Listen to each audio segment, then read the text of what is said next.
परमेश्वर का हम धन्यवाद करते सभी मसीह भाई बहनों को। जय मसीह की। मेरे प्यारों, आइए प्रभु का वचन सुने और अपने जीवन में जो भी दुख परेशानियां हैं प्रभु के हाथ में सौंप दे। किया जाने प्रभु की दया हो और आप वचन सुनते सुनते भले चंगे हो जाए। तो जो लोग ने कृपया इस चैनल को सब्सक्राइब कर दिए। तो मैं आज का वचन लाया हूँ कि जो जीवन की इच्छा रखता है कि अच्छे दिन हम देखें, तो उनके लिए यह वचन है कि अच्छे दिन देखना चाहते हो तो आपको क्या करना होगा। क्योंकि संसार तो अच्छे दिन के लिए धन संपत्ति जुटा रही है कि धन संपत्ति जुट जाएगा तो अच्छे दिन आ जाएंगे, परंतु वचन क्या कहता है, हम उस वचन को सुनेंगे तो हमें पूरा स्पष्ट हो जाएगा कि प्रभु क्या कहते हैं हमारे लिए। हालेलुया। तो मैं वचन को पढ़ता हूँ, उसे आप ध्यान से सुने। यहाँ पर पहला पत्रस अध्याय 3 और वचन 10, जो कोई जीवन की इच्छा रखता है और अच्छे दिन देखना चाहता है, वह अपनी जीभ को बुराई से और अपने ओठों को छल की बातें करने से रोके रहे। हालेलुया। यहाँ पर बताया वचन में कि जीवन की इच्छा रखते हैं आप और अच्छे दिन देखना चाहते हैं, तो आपको अपने जीभ को और अपने ओठ को कंट्रोल करना है। किस बात में? बुराई करने में। आपकी जीभ भी है जो आपकी बुरी बुरी बातों को गढ़ कर पड़ोसी की निंदा करवाती है, फलाना ऐसे है, ठिकाना ऐसे है। ये जीभ भी है, आपको गलत मार्ग पर ले जाती है। और जीभ के द्वारा आप जो नहीं बोलना चाहिए था वो बोल रहे हैं। तो प्रभु कह रहे हैं अपने जीभ को और अपने जो ओठ है छल की बातों करने से इसको रोको। इसको हमें रोकना है। जब हम इसको रोकेंगे तब हम अच्छे दिन देख सकते हैं। आप कहेंगे ऐसे कैसे हो सकता है? मेरे प्यारों, आपके पास धन संपत्ति भरा हो, सब कुछ भरा हो और आप एक बुराई करने वाले व्यक्ति हो, जिस किसी का मिले उसकी बुराई करो, उसकी बुराई करो, उसकी बुराई करो, तो इस तरह का जब स्वभाव हो जाएगा तो आपके पास संपत्ति रहते हुए भी, सब कुछ रहते हुए भी आपको कोई पसंद नहीं करेगा। आप अकेले बैठे रहोगे। घर में बहुत सी सुविधाएं हैं, ऐस की चीज़ें, परंतु आपसे कोई मेल नहीं करना चाहेगा क्योंकि आपका स्वभाव बुरा हो चुका है। आप बुराई करने वाले व्यक्ति हो गए हो और परमेश्वर भी आपसे खुश नहीं होगा। मेरे प्यारों, तो हमें प्रभु मिले हैं, तो प्रभु अपने वचनों से आपको बना रहे हैं कि आप बेटा इस बात को मान लो, बुराई करना छोड़ो और जो छल की बात होता है अपने होठों को क्या करो, रोक दो।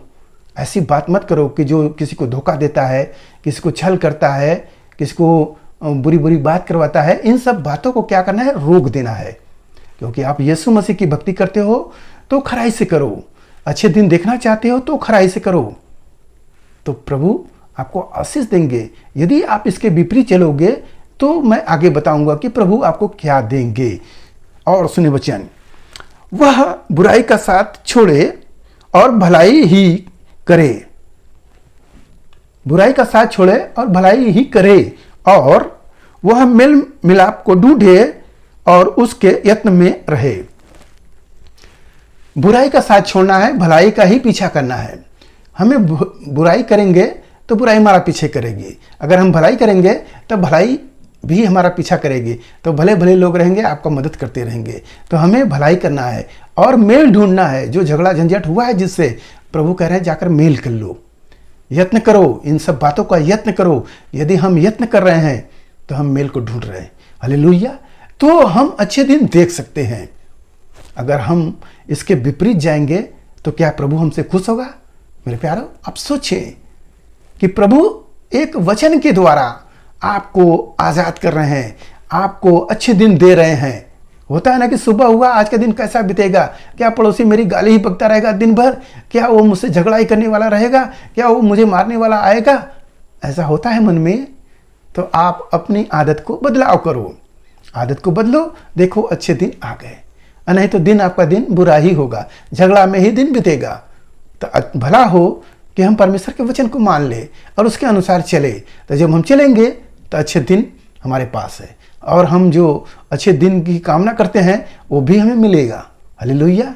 अच्छा दिन रहेगा तो आनंद ही आनंद, जब बुरा दिन रहेगा, गाली गलौज होता रहेगा, झगड़ा पानी होता रहेगा, तो कैसा जीवन लगेगा। तो प्रभु इन सब बातों में आपको कह रहे हैं अलग हो जाओ, इन सब बातों को रोक दो, मत करो, बुराई को छोड़ दो, भलाई का पीछा करो।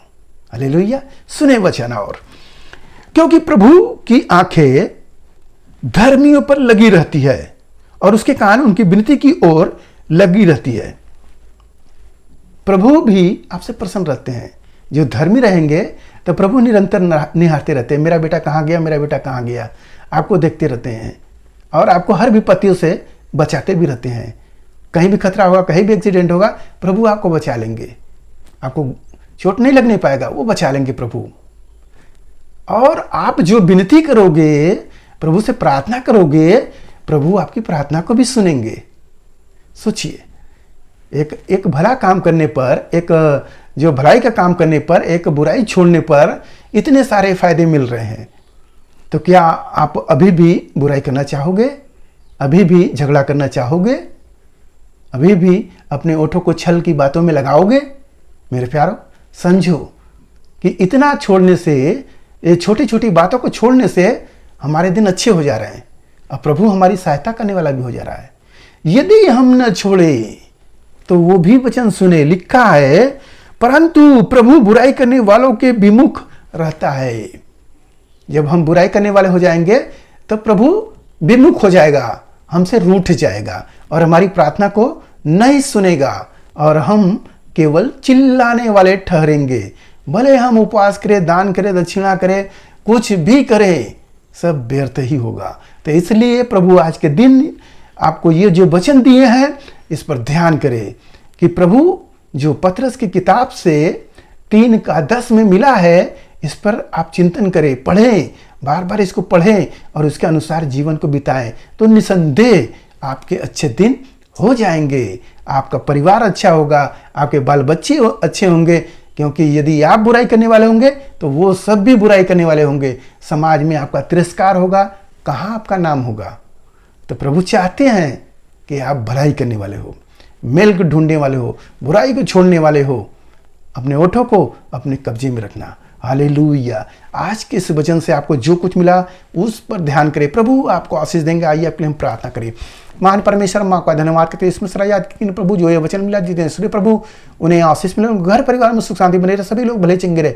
धन्यवाद करते हुए प्रार्थना यीशु मसीह के नाम में, आमीन।